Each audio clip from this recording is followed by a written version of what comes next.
আসসালামু আলাইকুম প্রিয় শিক্ষার্থীবৃন্দ, কেমন আছো? আশা করি ভালো আছো। আমি মোহাম্মদ শাহজাহান মণ্ডল, প্রাণীবিদ্যা বিভাগ, কুড়িগ্রাম মডেল বিশ্ববিদ্যালয় কলেজ। অনলাইন ক্লাসে তোমাদের স্বাগত। আজকে আমি বিএসসি পাস কোর্সের দ্বিতীয় বর্ষ থার্ড পেপার ইকোলজির উপর তোমাদের ক্লাস নেব। প্রথমে আমরা ইকোলজির সংজ্ঞাটি জানার চেষ্টা করি।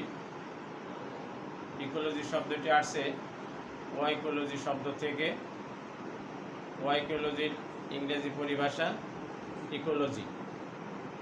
ওয়াইকস আর লগস এই দুটি শব্দের সমন্বয়ে ওয়াইকোলজি শব্দটির উৎপত্তি। ওয়াইকস শব্দের অর্থ বাসস্থান আর লগস শব্দের অর্থ জ্ঞান। তাহলে বাসস্থান সম্পর্কিত জ্ঞানই হচ্ছে ইকোলজি। তাহলে আমরা আজকের শিরোনাম সহ পাঠের মূল বিষয়গুলি আমরা বোর্ডে দেখে নিই। প্রথমেই আমাদের আজকের পড়ার মূল বিষয় হচ্ছে ইকোলজি।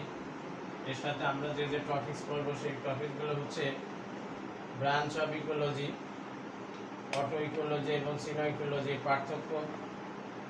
এই চ্যাপ্টারে উল্লেখযোগ্য কিছু সংজ্ঞা: পরিবেশ, পরিবেশ বিজ্ঞান, ইকোলজি, ইকোসিস্টেম।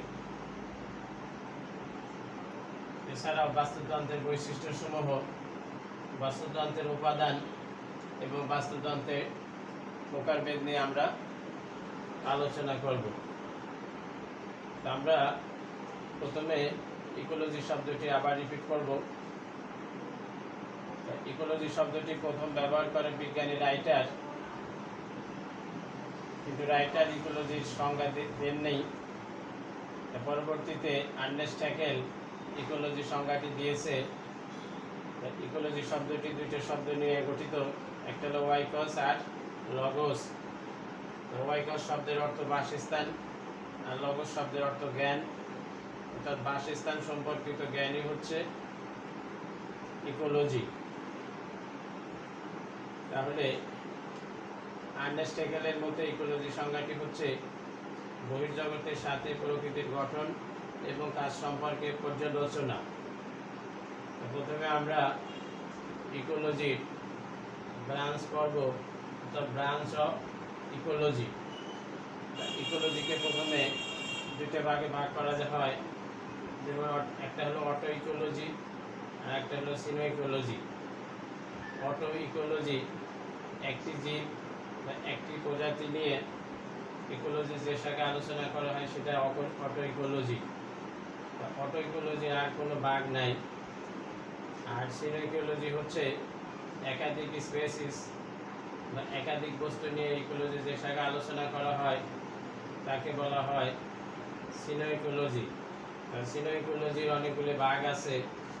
সিনো ইকোলজির অনেকগুলি ভাগ আছে, যেমন ধরো ecosystem ecology, habitat ecology, population ecology, community ecology. প্রথমে আমরা ইকোসিস্টেম ইকোলজি শব্দটি আগে জানার চেষ্টা করি। ইকোসিস্টেম হচ্ছে অ্যাবায়োটিক এবং বায়োটিক এই দুটির সমষ্টি ইকোসিস্টেম। ইকোলজির যে শাখায় ইকোসিস্টেম নিয়ে আলোচনা করা হয় তাকে বলা হয় ইকোসিস্টেম ইকোলজি। আর হ্যাবিটেট ইকোলজি হচ্ছে বাসস্থান, অর্থাৎ ইকোলজি যে শাখায় বাসস্থান নিয়ে আলোচনা করা হয় তাকে বলা হয় হ্যাবিটেট ইকোলজি। এছাড়া আরেকটি ইকোলজি ব্রাঞ্চ হচ্ছে পপুলেশন ইকোলজি। পপুলেশন হচ্ছে কোনো নির্দিষ্ট এরিয়ার একই সময়ে একই প্রজাতির একদল জীবগোষ্ঠী হলে সেই অঞ্চলের পপুলেশন। ইকোলজির যে শাখায় পপুলেশন নিয়ে আলোচনা করা হয় তাকে বলা হয় পপুলেশন ইকোলজি। এছাড়া আরেকটি ব্রাঞ্চ হচ্ছে কমিউনিটি ইকোলজি, অর্থাৎ কমিউনিটি অর্থাৎ জীব সম্প্রদায়। ইকোলজির যে শাখায় জীব সম্প্রদায় অর্থাৎ অনেকগুলো জীব নিয়ে ইকোলজি যে শাখা আলোচনা করা হয় সেটাকে বলা হয় কমিউনিটি। আর ইকোলজি যে শাখায় কমিউনিটি নিয়ে আলোচনা করা হয় তাকে বলা হয় কমিউনিটি ইকোলজি। আমরা যে হ্যাবিটেট ইকোলজির কথা বলেছি, এই হ্যাবিটেট ইকোলজি আবার কয়েক প্রকার হতে পারে, যেমন fresh water ecology, marine ecology, terrestrial ecology. Fresh water ecology অর্থাৎ ইকোলজি যে শাখায় স্বাদু পানি নিয়ে আলোচনা করা হয় তাকে বলা হয় ফ্রেশ ওয়াটার ইকোলজি। এর পরবর্তীতে মেরিন ইকোলজি, ইকোলজি যে শাখায় সামুদ্রিক বাস্তুতন্ত্র নিয়ে আলোচনা করা হয় তাকে বলা হচ্ছে মেরিন ইকোলজি। আর স্থলজ ইকোলজি, স্থলভূমি নিয়ে ইকোলজি যে শাখা আলোচনা করা হয় তাকে বলা হয় স্থলজ ইকোলজি। এই স্থলজ ইকোলজি আবার কতগুলি ভাগে বিভক্ত, যেমন ফরেস্ট ইকোলজি, ইকোলজি যে শাখায় বনভূমি নিয়ে আলোচনা করা হয় তাকে বলা হয় forest ecology. Grassland ecology, ecology যে শাখায় তৃণভূমি নিয়ে আলোচনা করা হয় তাকে বলা হয় গ্রাসল্যান্ড ইকোলজি। ক্রপল্যান্ড ইকোলজি অর্থাৎ ইকোলজি যে শাখায় শস্যভূমি নিয়ে আলোচনা করা হয় তাকে বলা হচ্ছে ক্রপল্যান্ড ইকোলজি। ডেজার্ট ইকোলজি অর্থাৎ ইকোলজি যে শাখায় মরুভূমি নিয়ে আলোচনা করা হয় সেটাকে বলা হয় ডেজার্ট ইকোলজি। প্রিয় শিক্ষার্থীবৃন্দ, আমরা অনেকগুলি ইকোলজি ব্রাঞ্চ শিখেছি। এছাড়া আরও কতগুলো ব্রাঞ্চের নাম আমি বলবো। ইনসেক্ট ইকোলজি, ইকোলজি যে শাখায় ইনসেক্ট নিয়ে আলোচনা করা হয় তাকে বলা হয় ইনসেক্ট ইকোলজি। এছাড়া আরেকটি ইকোলজির কথা বলবো, ব্রাঞ্চের কথা, যেমন হিউম্যান ইকোলজি, মানুষ ও পরিবেশের বাস্তুতান্ত্রিক অধ্যয়নই হলো হিউম্যান ইকোলজি। প্রিয় শিক্ষার্থীবৃন্দ, আমরা অনেকগুলি প্রায় 12-13টি ইকোলজি ব্রাঞ্চের কথা বলেছি। এছাড়া আরও অনেক ব্রাঞ্চ আছে, তো মোটামুটি যে কয়টা ব্রাঞ্চের কথা বলেছি এই ব্রাঞ্চগুলি পড়লেই চলবে।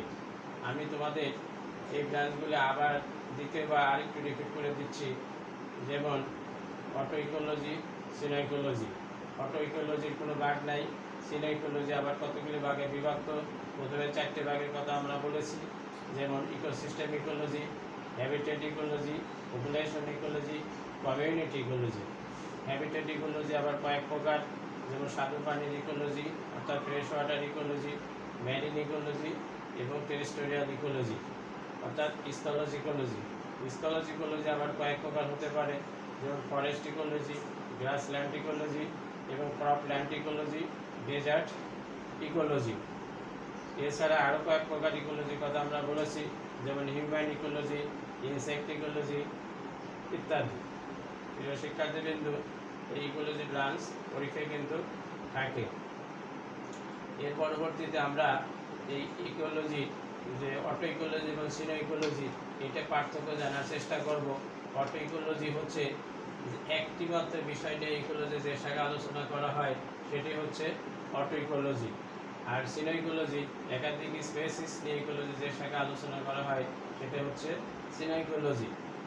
যেমন আমরা উদাহরণ দিতে পারি এভাবে, যেমন একটি পুকুরে রুই মাছ নিয়ে যদি আমরা আলোচনা করি সেটা হবে অটো ইকোলজি। কিন্তু একটি পুকুরে যখন রুই, কাতলা, মৃগেল, কালবাউস ইত্যাদি মাছ বাস করে, এই টোটাল মাছ নিয়ে যখন আমরা আলোচনা করব সেটা হচ্ছে সিনো ইকোলজি। প্রিয় শিক্ষার্থীবৃন্দ, আমরা আরেকটি পার্থক্যের কথা বলবো, যে অটো ইকোলজি জলবায়ু ঘটিত উৎপাদক দ্বারা প্রভাবিত হয়। অটো ইকোলজি জলবায়ু ঘটিত উৎপাদক দ্বারা প্রভাবিত হয়। সিনো ইকোলজি জলবায়ু ঘটিত উৎপাদক দ্বারা প্রভাবিত হয় না। অটো ইকোলজিতে উদ্ভিদ প্রাণীর একক সময়কে বিভিন্নভাবে বিভক্ত করা যায় না। অটো ইকোলজিতে কোনো ভাগ নাই, উদ্ভিদ প্রাণীর এরকম কোনো ভাগ নাই। আর সিনো ইকোলজিকে অনেকগুলি ভাগে ভাগ করা যায়, যে ভাগগুলো আমরা বলেছি। তার মানে অটো ইকোলজি কোনো শ্রেণী বিভাগ নাই, সিনো ইকোলজি অনেকগুলো শ্রেণী বিভাগ আছে। বিশেষ করে আমরা fresh water ecology, marine ecology, সামুদ্রিক ইত্যাদি ইত্যাদি ভাগে ভাগ করেছি। সংজ্ঞার ভিতরে আমরা বলেছি যে অটো ইকোলজি একটি বিষয় নিয়ে আলোচনা, সিনো ইকোলজিতে একাধিক বিষয় নিয়ে আলোচনা হবে। অটো ইকোলজি জলবায়ু ঘটিত উৎপাদক দ্বারা প্রভাবিত হয়, সিনো ইকোলজিতে জলবায়ু ঘটিত উৎপাদক দ্বারা প্রভাবিত হয় না। প্রিয় শিক্ষার্থীবৃন্দ, আমরা অটো ইকোলজি এবং সিনো ইকোলজি পার্থক্যটাও শিখে ফেললাম। প্রিয় শিক্ষার্থীবৃন্দ, এই চ্যাপ্টারে কতগুলি সংজ্ঞা পরীক্ষা প্রায়ই আসে, সেই সংজ্ঞাগুলি একটু খেয়াল করো। প্রথমে আসো পরিবেশ। পরিবেশ পরিবেশ জিনিসটা হচ্ছে আমাদের চারিপাশে যা কিছু আছে, বিশেষ করে আমাদের চারিপাশে কী কী আছে, মাটি, পানি, বায়ু ইত্যাদি নিয়ে আমাদের পরিবেশ।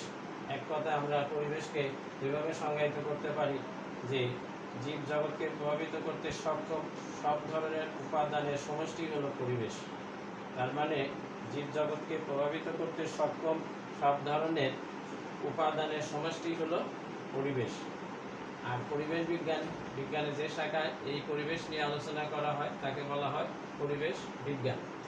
প্রিয় শিক্ষার্থীবৃন্দ, আরেকটি সঙ্গে আমরা লিখেছি ইকোলজি, যেটা আমরা এই ব্রাঞ্চের ভিতরে বলে ফেলছি যে আর্নেস্ট হেগেলের মতে ইকোলজির সংজ্ঞা হলো বহির্জগতের সাথে প্রকৃতির গঠন এবং কাজ সম্পর্কে পর্যালোচনা। তাহলে আমরা ইকোলজির সংজ্ঞাটি শিখে ফেললাম। এর পরবর্তীতে ইকোসিস্টেম। ইকোলজির কার্যকরী একক হচ্ছে ইকোসিস্টেম। ইকোলজির কার্যকরী একক ইকোসিস্টেম। বিজ্ঞানী ট্যান্সলে 1935 সালে ইকোসিস্টেম শব্দটি ব্যবহার করেন। বিভিন্ন বিজ্ঞানী বিভিন্নভাবে ইকোসিস্টেমকে সংজ্ঞায়িত করেছে। তো আমরা দু একটি সংজ্ঞার কথা বলবো। বিশেষ করে এই পিওডামের মতে ইকোসিস্টেম হলো অ্যাবায়োটিক এবং বায়োটিক। বিজ্ঞানী ট্যান্সলের মতে ইকোসিস্টেম হচ্ছে যে জীব আর জড়র আন্তঃক্রিয়ার ফলশ্রুতি। তাহলে আমরা চারটে সংজ্ঞাও শিখে ফেললাম। প্রিয় শিক্ষার্থীবৃন্দ, তাহলে আমরা পরিবেশ শিখলাম, পরিবেশ বিজ্ঞান কি সেটা শিখলাম, ইকোলজি শিখছি এবং ইকোলজির সংজ্ঞাও শিখে ফেললাম।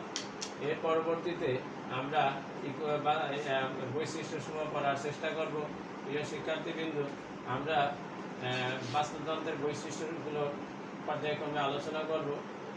তাহলে আমাদের এখন পড়ার মূল বিষয় হচ্ছে বাস্তুতন্ত্রের বৈশিষ্ট্যসমূহ। এই বাস্তুতন্ত্রের বৈশিষ্ট্যসমূহ প্রায়ই পরীক্ষায় আসে।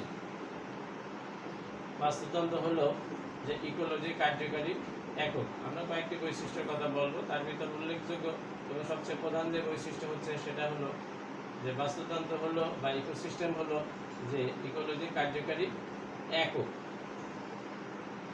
2 নম্বর বৈশিষ্ট্যের ক্ষেত্রে আমরা বলবো যে জটিল বাস্তুতন্ত্রে উচ্চমাত্রায় প্রজাতির বৈচিত্র্য থাকবে। তারপরে বাস্তুতন্ত্রতে প্রজাতির বৈচিত্র্য থাকবে, বিশেষ করে জটিল বাস্তুতন্ত্রে প্রজাতির বৈচিত্র্য থাকবে। 3 নম্বর পয়েন্টে আমরা বলবো যে বাস্তুতন্ত্র সরল অবস্থা থেকে জটিল অবস্থার দিকে ধাবিত হয়। বাস্তুতন্ত্র বাস্তবে সরল মনে হলেও আসলে এটা সরল না, এটা খুব জটিল জিনিস। বাস্তুতন্ত্রের পরিবেশ ও শক্তি সংবর্ধন উভয়ই সীমাবদ্ধ থাকে। তাহলে বাস্তুতন্ত্রে দেখা যায় পরিবেশ এবং শক্তি সংবর্ধন উভয়ই সীমাবদ্ধ থাকতে পারে। বাস্তুতন্ত্রে শক্তি প্রবাহ সাধারণত একমুখী। তাহলে প্রিয় শিক্ষার্থীবৃন্দ, এই 4টে বৈশিষ্ট্য আমি আবার একটু রিপিট করি। তাহলে বাস্তুতন্ত্র হচ্ছে ইকোলজি কার্যকরী একক। বাস্তুতন্ত্র উচ্চমাত্রায় প্রজাতি বৈচিত্র্য থাকবে বাস্তুতন্ত্রের ভিতর। আর বাস্তুতন্ত্রের শক্তি প্রবাহ সাধারণত একমুখী। বাস্তুতন্ত্রে যতই নিচ থেকে উপরের দিকে যাওয়া যায় ততই শক্তির ক্রমহ্রাস ঘটে। আর বাস্তুতন্ত্রের পরিবেশ ও শক্তি সংবর্ধন উভয়ই সীমাবদ্ধ থাকে। তাহলে প্রিয় শিক্ষার্থীবৃন্দ, আমরা বাস্তুতন্ত্রের বৈশিষ্ট্যসমূহ শিখে ফেললাম। তার প্রিয় শিক্ষার্থীবৃন্দ, আমরা এই অনার্সের জন্যে বিশেষ করে অনার্সের ক্ষেত্রে আমরা বেশ কয়েকটি ইকোলজির উপর ক্লাস নিয়েছি। তোমরা সুযোগ পাইলে অনার্সের 3rd ইয়ারের ক্লাসগুলো ঠিক মতন দেখে নেবে। তাহলে আমাদের এই ইকোলজি ব্রাঞ্চের অনেক টপিক সম্পর্কে তোমরা জানতে পারবে। সেই টপিকগুলো তোমাদের এই সিলেবাসের অংশ ছিল এবং বিশেষ করে অনার্স 1st ইয়ারেও এই সিলেবাসের অংশ আছে। অনার্স 3rd ইয়ারে পড়াটাই ইকোলজির বড় বড় চ্যাপ্টারগুলো আমরা আলোচনা করেছি। তোমরা যদি সেই ক্লাসগুলো ফলো করো তাহলে তোমাদের অনেক উপকার আসবে। তাহলে আমরা বাস্তুতন্ত্রের বৈশিষ্ট্যসমূহ মোটামুটি শিখে ফেললাম।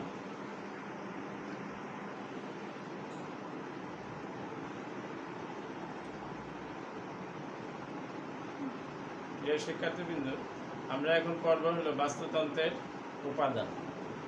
তা বাস্তুতন্ত্রের উপাদান ইপি উডামের মতে বাস্তুতন্ত্রের 2টি উপাদান আছে, একটা হলো অ্যাবায়োটিক এবং বায়োটিক।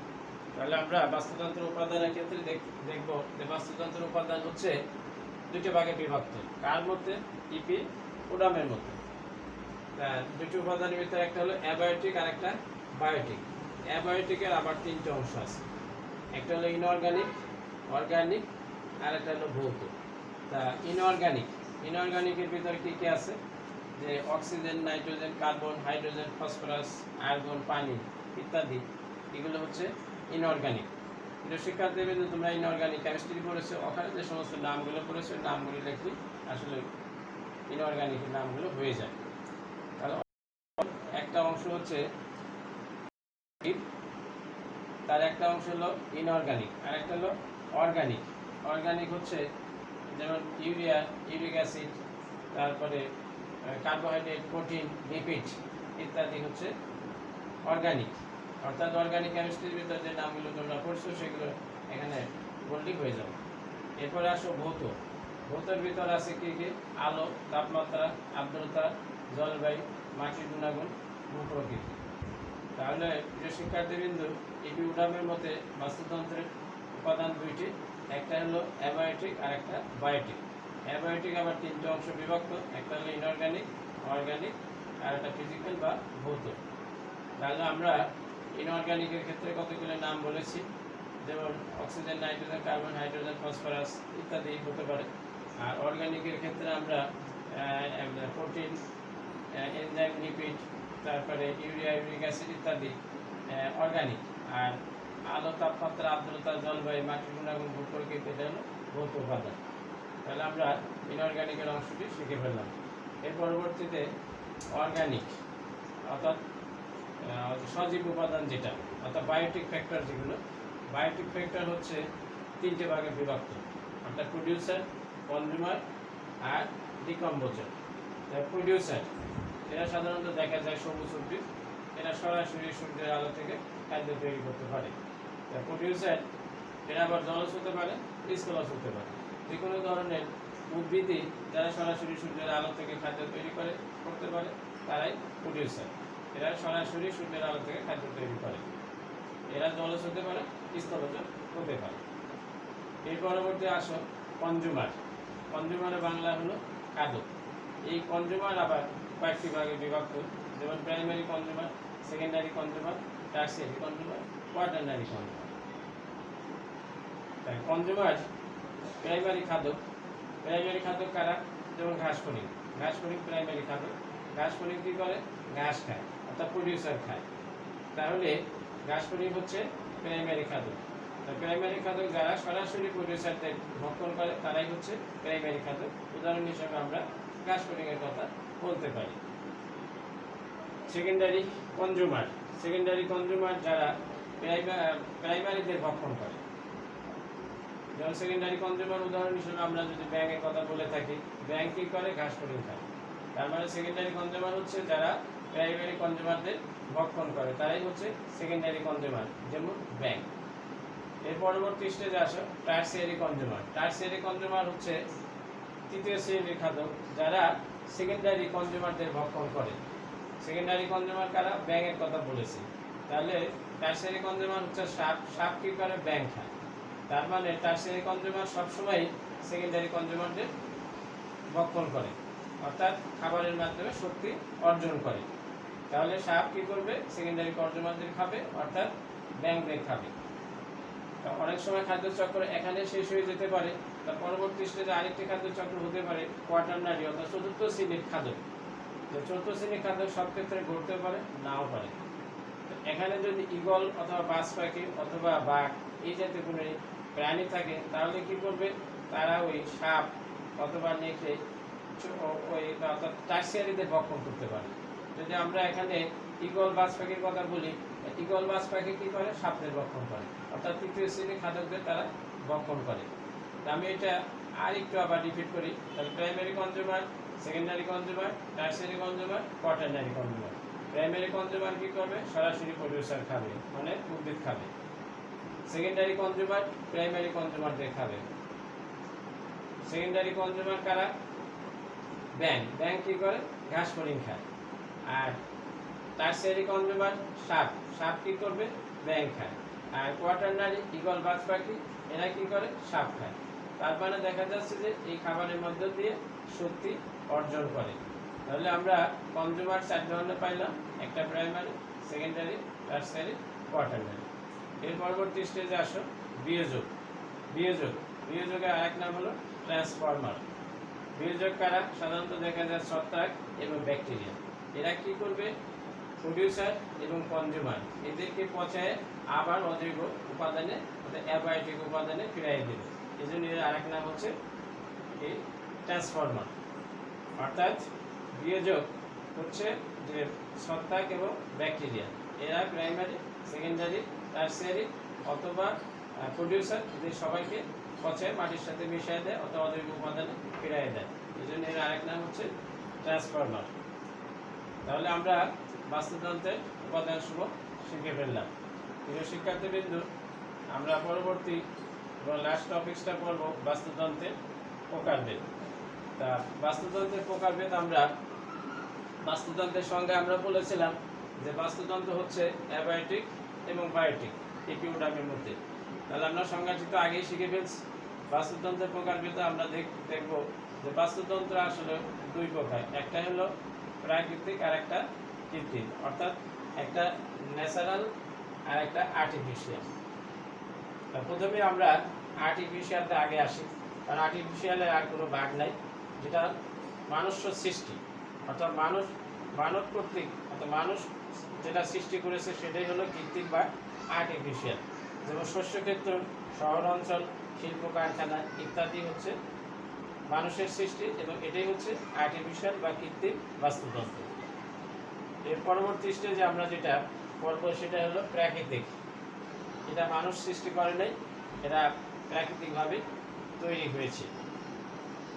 এই প্রাকৃতিকটাকে আবার দুটো ভাগে বিভক্ত করা যায়, একটা হলো স্থলজ আর একটা জলজ।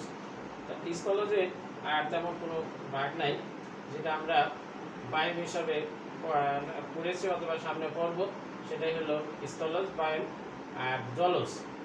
তা জলজ যেটা জলজ বাস্তুতন্ত্রকে আবার কতগুলি ভাগে ভাগ করা হয়েছে, যেমন স্বাদু পানি, লোনা পানি এবং মিশ্র পানি। প্রিয় শিক্ষার্থীবৃন্দ, আমরা এখানে একটু বলে নেই যে মূল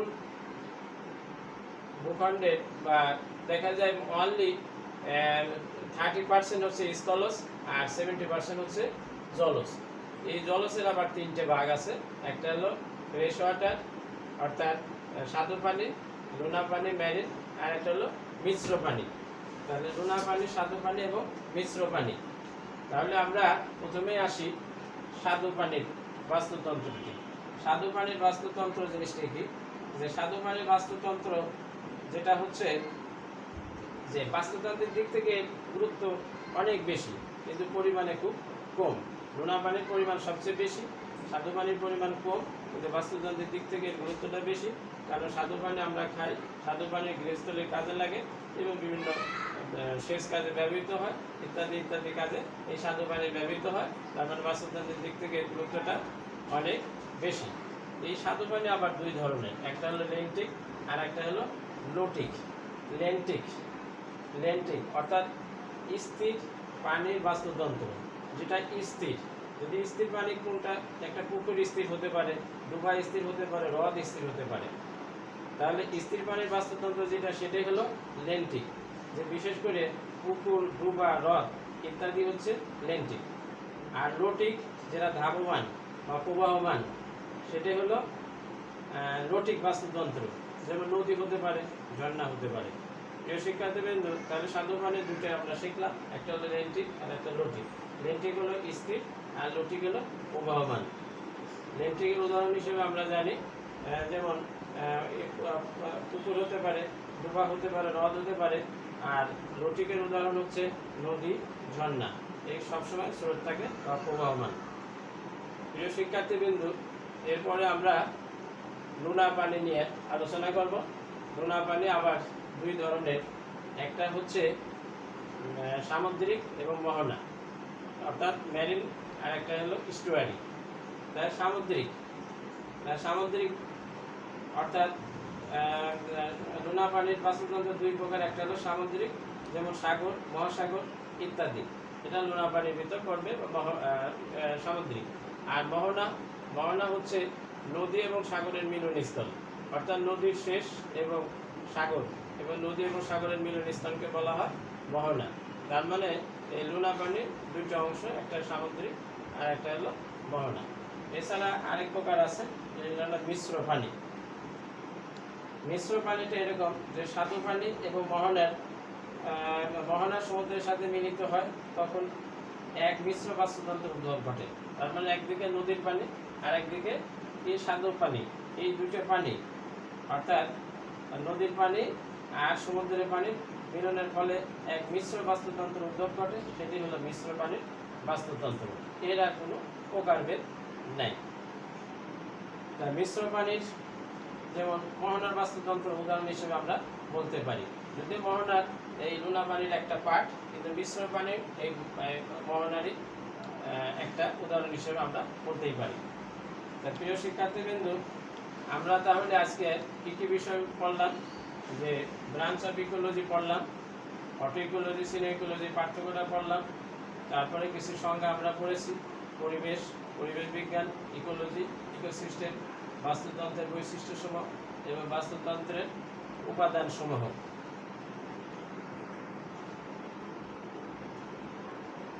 প্রিয় শিক্ষার্থীবৃন্দ, তাহলে বাস্তুতন্ত্রের উপাদানসমূহ আমরা শিখলাম। এর পরবর্তী স্টেজে আমরা বাস্তুতন্ত্রের প্রকারভেদটা শিখে ফেললাম। বিশেষ করে বাস্তুতন্ত্রের প্রকারভেদের ভিতর দুই প্রকার, একটা হলো আর্টিফিশিয়াল আর একটা হলো প্রাকৃতিক। তা আর্টিফিশিয়ালের আর কোনো ভাগ ছিল না, আর প্রাকৃতিকটা আবার ভাগ আছে, সেটা আমরা পড়েছি। একটা জলজ, স্থলজ। স্থলজের বায়ু হিসেবে আমরা পর্দবা পড়েছি।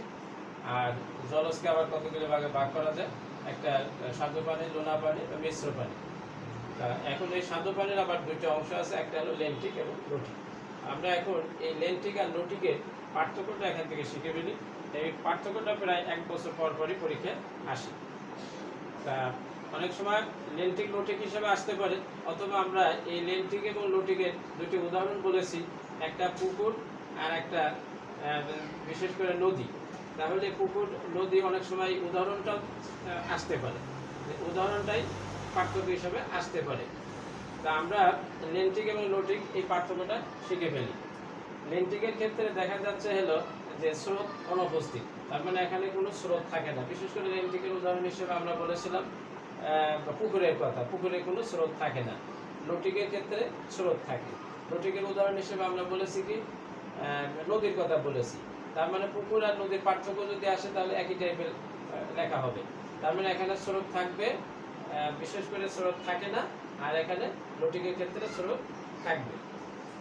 তা লেন্টিকের ক্ষেত্রে দেখা যাচ্ছে যে দিনে রাতে বা ঋতুতে তাপমাত্রা উল্লেখযোগ্য হ্রাস বৃদ্ধি ঘটে। তার মানে তাপমাত্রার পরিবর্তন হতে পারে, পুকুরের তাপমাত্রা পরিবর্তন হতে পারে দিনে রাত্রে, অথবা ঋতুতে তাপমাত্রা পরিবর্তন ঘটে।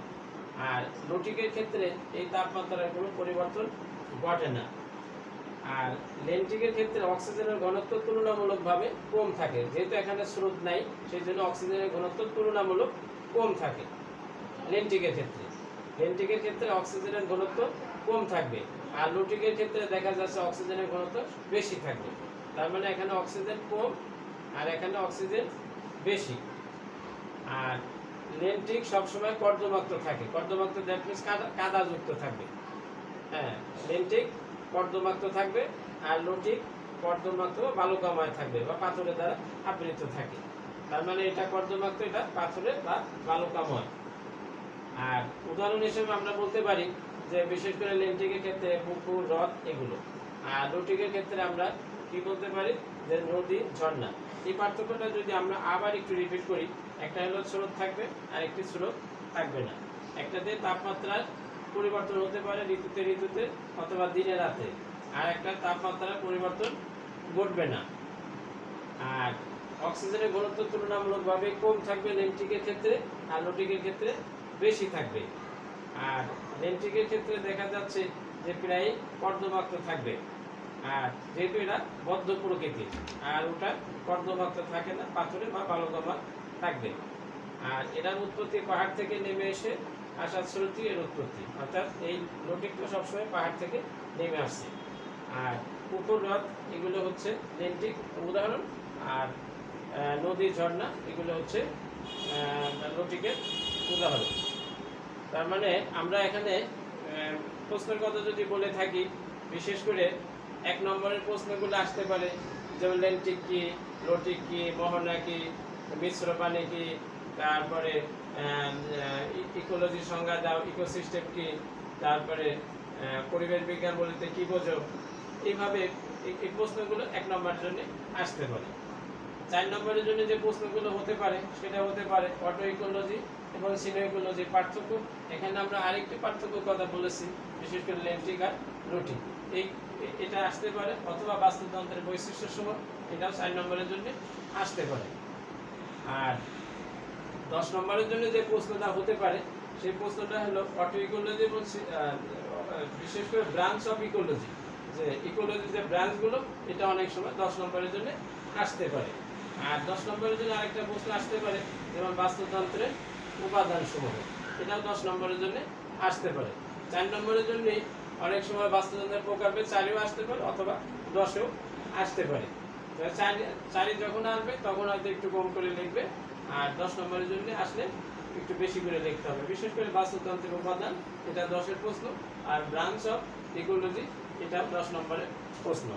প্রিয় শিক্ষার্থীবৃন্দ, আমরা এর আগে বিশেষ করে অনার্স 3rd ইয়ারের জন্য আমরা কতগুলো জিনিস পড়েই ফেলছি। বিশেষ করে কি কয় নাইট্রোজেন চক্র, তারপরে